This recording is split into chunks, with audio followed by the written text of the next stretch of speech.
hambaliyeynayaa beesha reer Hargeysa ee ku dhawaaqday inuu madaxweynuhu is casilo waan hambaliyeynayaa waayo aniguba waxaan leeyahay madaxweyne failure baatay xukunkii dalka waad ku fashilantay maadaama aad ku fashilantay waxaan ka codsanaynaa madaxweyne is casil wax weyn ha u arkina nin kastoo kursiga yimaada uu jeclaysanayaa kolkaan nin baa dimuqraadiyad kaga kacaya nin baa feed kaga kacaya nin baa xabad kaga kacaya kolkaa ka fadhiyaana kuwa mid ka mid uu noqon doonaa ha warwarina waa golo khasaare ah golo cashuurtiina cuna dadkiina waxa uu dirtaan cashuurta laga jaro ku nool yahay waa golo parasitism oo u baahan Soomaaliland laga qabto maanta waxaan idinku salaamay salaanta islaamka assalaamu alaykum wa rahmatullahi wa barakatuh alaykum assalam Somaliland ha noolaato Somaliland ha noolaato Somaliland ha israacdo anigu magaaladan Seattle weligay yaalahay waan maqla jiro weligay maaliman gaalo aad iyo aad isugu xidhan oo dadku wanaagsan yihiin Seattle ay magaalada dadkeedu isku xidhan yahay mucaarid iyo muxaafidba waxay tahay magaalada dadkeedu iska warhayaan aniguna waxaan idinku dardaarayaa inaydaan waxa gudaha ka socda idin saameyn ee aan noqotaan ul iyo diirkeeda waxyaabihii ugu badnaa ee anigu qurbaha u marayay tabliiqiga waxaan ahaa inaan jecelahay maadaama dadkeennii kala irdhoobay ummad isku mid aynu ahayn ummad halgan soo wada gashay ahayn ummad dhidibada u taagay qarannimada jamhuuriyadda Soomaaliland aynu ahayn oo inaan kala ahayn reer hebel iyo reer fulaan in aynu dadkii kala irdhoobay anigu aan tabliiq ku noqdo oo aan idhaahdo waryaadhahan walaalaatiine waxa gudaha ka jira ayaan qurbaha saameyn marka inta laga yimaado annaga waa nala doortay golayaashana waa la doortay ama deegaan ha ahaado ama baarlamaan ha ahaado golaha xukuumadana waa la doortay madaxweynaha qaranka jamhuuriyadda Soomaaliland caqabad haddaba dalkii waxa ku noqday cidii la dooratay maahe cidaan la dooran oo dhowr iyo 3 sanadood iska fadhiday ayaa waxay noqotay awood sare oo aan cid soo dooran oo aan cid accountability u hayn oo aan waxba maqlahayn oo la yiraahdo guurtidu waxay noqotay nimankii waaweynaa qaar ka hadhay oo iyagu maskaxdoodii aanay fayoobin iyo dhalinyaro yaryar oo inta aabayaashood dhinteen iyagoo la xooxdii hooyadood cunaya lagu yidhi golaha soo gala oon arrin bahay waa la socotaanoo 2 jeer ayaa xeer la sameeyey dhalinyarada iyo odayaashaasu mar xeerkii dadka kala hagaya doorashada mar waxay u dhigeen roobka markan labaad ee haddana golihii baarlamaanku sameeyey waxay ka dhigeen mid kolba dhinacay u tuuraan waayo aqoontii baan jirin caqligii baan jirin waayo golahan waxa loo doortay inay dadka mideeyaan inay dhaqanka ka shaqeeyaan inay nabadgelyada ka shaqeeyaan inta Soomaaliland isdilaysay ama dagaal ka socdeen wali golaha guurtidu intuu meel tagay cidna nabadayn Seattle waxaan leeyahay haddaba golaha guurtida ha qof jeclaysanina xukuumadda ha qof jeclaysanina golayaasheeda soo baxay qof jeclaysanina waa in aad idinku xaq ku adintaan dalkan jamhuuriyadda Soomaaliland caqabada ugu weyn ee haysataa waxa weeyaan anigu oran maayo waa xukuumadda caqabada ugu weyn ee haysataa waa golahan guurtida ee dadku waxay ku heshiiyaan aan xukuumadda runta u sheegayn haddii dadkuna accountability isu noqon waayo ay isbalance garayn waayaan waa mushkilad waa golo khasaare ah golo cashuurtiina cuna dadkiina waxa uu dirtaan cashuurta laga jaro ku nool yahay waa golo parasitism oo u baahan Soomaaliland laga qabto haddaynaan iska qabanna meel fog ayay tagi doonaa doorashada laga hadlaya iyaga ku fadhiya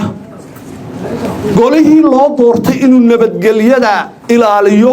ayaad arkaysaa inuu nabadgelyadii ka gaabiyey qofku haddii wixii loo doortay ka gaabiyeyna waxa ka soo horjeedu jeceli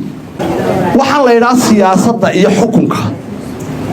wax weyn ha u arkina nin kastoo kursiga yimaada uu jeclaysanaya kolkaan nin baa dimuqraadiyad kaga kacaya nin baa feed kaga kacaya nin baa xabad kaga kacaya kolkaa ka fadhiyana kuwa mid ka mid uu noqon doonaa ha warwarina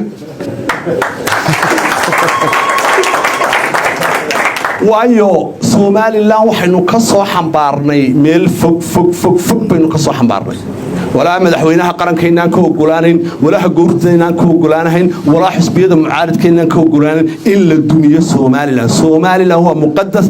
kaasay leedahay nin kastoo ku Somaliland dhaqaalihiinii baa ku baxay Somaliland energy-giinii baa ku baxay Somaliland qori isu dhiibahayd hadduu kan ku yara dhagay waynu ka furfuri doonaa sidaynu kaga furfuraba dowladda kaliya leedahay waxay ku ciyaartay xaqii wada noolaanshaha iyo xaqii horumarka hadda xasuusataan Somaliland muddo dheer waxa la sameeyay in international community ay maal gashadaan oo dadku maal gashadaan imika waxa aragteen inaanay cidna maal gashan ciidaba ma joogto waayo nabadgelyadii baa laga shaaxay imika xukuumaddan joogtaa waxa ay keentay inay beelihii isku dirto oo ay beelihii kolba beeltida imika waa aragteen gadabuursigii ciisihii haddana waa tan dhinaca kale haddana waa tan dhinacan meel walba waxay naga haysta dab kolka halkii aynu samayn lahayn ayaynu ku mashquulay nabadgelyadii golihii nabadgelyada inoo qaabilsanaana isagii baa nabadgelyadii daradii abuuraya marka xeerkii loo dhiibay oo la meereysanayo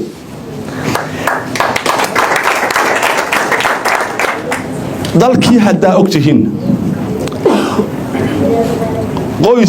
qoyska ugu sareeya Somaliland ee heerka ugu sareeya ku jira markaynu ka hadlayno dadka caadiga kama hadlayno dadka ku nool corruption iyo balaayo baaska dadka caadiga marka laga reebo ganacsatada waaweyn ee waxay shaqaysatay dadka caadiga qoysaska qaar baa cuntada 2 jeer cuna saddexdii guri baa cuntada 2 jeer cuna labada guri ee kalena hal mar bay cunaan guriga afraadna cuntaba ma cuno maanta aan uga sheekeynaya hablo hargeysa hudheeladeeda marka soo gashay hilibba lama cuno saxan bariisad soo table-ka hilib la fadhiya deedeena saasaad u eegaysaa kiibaad ka qabanaysaa si aad ma garanaysaa kula dhuuqdade dalkii waxa ka taagan dhaqaale la'aan dalkii waxa ka taagan in maciishada waa aragteeno iyadoo maciishad dhacday leynoo keenayo dalkii institutionadii way jiraan laakiin wali waxba inaga qaldan waxa inaga qaldanna annagu waxa nahay hadaa mucaarid ka nahay waxaanu jecelahay inaanu dadka walaalayno intan kale irdhowday walaaloobaan waxaanu jecelahay in Somaliland ictiraaf doonato waxaanu jecelahay in reer Somaliland isku tashadaan intaanu ictiraaf helin mushkiladda meeshan taala waxa weeyaan isku tiirsanaanta ay tala wadaagta ayaynu wax ku noqonayna imika madaxweynaha jamhuuriyadda Somaliland kama ogolaanayna inaan doorashada qaban cid aliyaala cid ka ogolaanaysa ma jiro waayo xalka kaliya ee waqtigan xaadirka ay ku jirto jamhuuriyadda Somaliland waa in doorasho loo qabto in guuleysto iyo in laga guuleystaa maaha macnuhu waxa weeyaan waa waxa kaliya ee aynu u haysano imika inay reer Somaliland ku kala badbaadi karaan waayo imika waxa la yiraahdaa marka adduunyadan ku nooshiin ee first world ka administration-ka iyo maamulku fashilmo intuu halka istaagu ila waa fashilmo qof kale uu dhiibaa oo halka ka sii anbaqaada annagu ma naqaano waxa xukuumaddan maanta ugu faraha badan waxa weeyaan siyaasadii baa ka xumaatay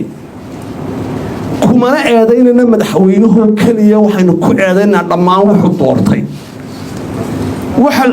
wuxuu golihii uu doortay baynu ku eedaynayna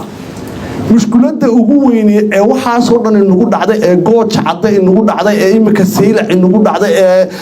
in habbeeleedkii lagu noolaa 32 sannadood ka hor inuu soo noolaado oo qabiilooyinka qaar yiraahdaan noo hiiliye kuwa kale yiraahdaan waanu hiilina waxaan hoggaan dhaqameedkan isku milmay oo dhami waa siyaasad xumo Somaliland sideedaba hab dhaqan baa lagu dhaqdhisay ilaahay naxariis jannaha ka waraabiye odayaal waaweyn oo golahan guurtida loo sameeyay ayaa hab dhaqan ku dhisay Somaliland ma ahayn wadan nabadeeda ay dhidibada u taageen international community waxay ahaayeen dad heshiiyay oo iyagu wax wada samaystay xisbiyadu daliil bay leeyihiin daliisha ay leeyihiin waxa weeyaan inay ku cadeeyaan weeyaan xukuumadda oo tooshka ku iftiimiyaan waalatiga xumada cuntada dhinac in ay xisbiyada mucaaridkii tilmaamaan weeyaan waxna aad iyo aad u hambalyeeyay beelaha jamhuuriyadda Soomaaliya ku nool ee qaatay nabadda ee damacsan in wax walba lagu soo afjaro nabad aad iyo aad baan waxaan kaloon hambalyeynayaa beesha reer Hargeysa ee ku dhawaaqday inuu madaxweynuhu is casilo waan hambalyeynayaa waayo anigu waxaan leeyahay madaxweyne failure baatay xukunkii dalka waad ku fashilantay maadaama aad ku fashilantay waxaan ka codsanaynaa madaxweyne is casil haddii is casilo waxaan kaloon baaqo dirayaa golayaasha baarlamaanka qaranka jamhuuriyadda Soomaaliland war waxa la idin xukuumadda saxdaan war waxa la idin doortay in xayndaabka sharciga ku soo celisaan haddii xayndaabka sharciga ayaa idin ogol in madaxweynaha jamhuuriyadda Soomaaliland baarlamaanka uga yeedhaan oo impeachment ku sameeyaan waayo qof kastaaba waa inuu cid u ahaada accountability xukuumaddu waxay accountability u tahay baarlamaanka jamhuuriyadda Soomaaliland waxa looga baahan yahay inuu roolkiisa qaato anigu mar saddexaad waxaan ku celinayaa si ummadan u kala badbaado si qaranka jamhuuriyadda Soomaaliland u hana qaado si aynu meeshan ka wanaagsan u higsano dadkii way kala irdhoobeen qoys iyo bahal loo kala fadhiyaa ilaahay sidan inagama yeelo halganaynu soo wada galay ummad midabaynu ahayn dagaaladii inagu dhacay waad ogeyd madaxweyne intayada joogtaha kala didinine xukunka banee halkawaanidi ku dheereeyay reer Seattle reer North America Europe laba baaq baan dirayaa mid weeyaan dhammaan dadka ka soo jeeda xisbiyada mucaaridka een anigu ka mid ahay doorashaynu doonaynaa inaynu qaranka hogaaminaynu doonaynaa inaynu ummad hogaaminaynu doonaynaa waxa ay yeeshaan ummadda waa la baryaayo cod baa laga baryaa waa inaynu ahaanaa dadka si wanaagsan ula nool waa inaynu ahaanaa dadka si wanaagsan wuxuu sheega waayo inaga ayaa kuyuuga fadhina hadaynu mucaaridnay waxaan kaloon baaqo dirayaa dhammaan dadka ku nool North America iyo Europe iyo meel kastoo joogaan waxaan waa time yar ha kala bixina ha isqabiilnicina walaaltinimadiina ilaaliya waxaan maalin dhow waa laga baxayaa oo aan fogin walaala noqda mabda'a waa lagu kala duwanaan karaa anigu shakhsiyan waxaan doonayaa aniga la madaxweyne banee tagada anigu waxaan doonayaa in mucaaridku hogaamiyaan laakiin qaabka aanu doonayaa ma aha inaan qaab qofka kale xumaysto waayo yaan xukumayaa haddaan qofka kale la culoobo anigu tabliiq baan ahay waxaan tabliiqnimadaydu waxa weeyaan horta mucaaridow cod baanu doonaynaa codka aynu doonaynahay naga xumaynina dadka kale muxaafidka ah ee meesha fadhiyo waa time-ka yagii waa time-yagii muxaafidka inta doorasho qabataan haddii aan naga badisaanna waa haniyo haddaanu idinkaga badinaa de nasiya dalku waa dimuqraadiyad waxa kaloon idiin sheegayaa oo aan idinkula dardaarmayaa wardalkii dhibaataa taal dhibaato maciishad xumaa baa taal dhibaato dhaqaale xumaa baa taal waar dadkiinni u damqado qof walba halkan joogaa yaanu qoyskiisun ku filaana qoyska ku xigana ha ku filaado xukuumadda jamhuuriyadda Soomaaliland waxay u dhigantaa yani dalka jamhuuriyadda Soomaaliland inagu dalbaynuna jira oo calan leh oo gooniisu taagay waxaynu u dhiganaa Uganda Soomaaliya Mareykanka xukuumadeena waxay la sheekaystaa Puntland waa maamul goboleed meesha Xasan Sheekh oo naga qaba maamulkaagan simple anigu waan idin ducaynayaa laba qodob baan idinkaga tagayaa waxaan idinkaga tagayaa midnimo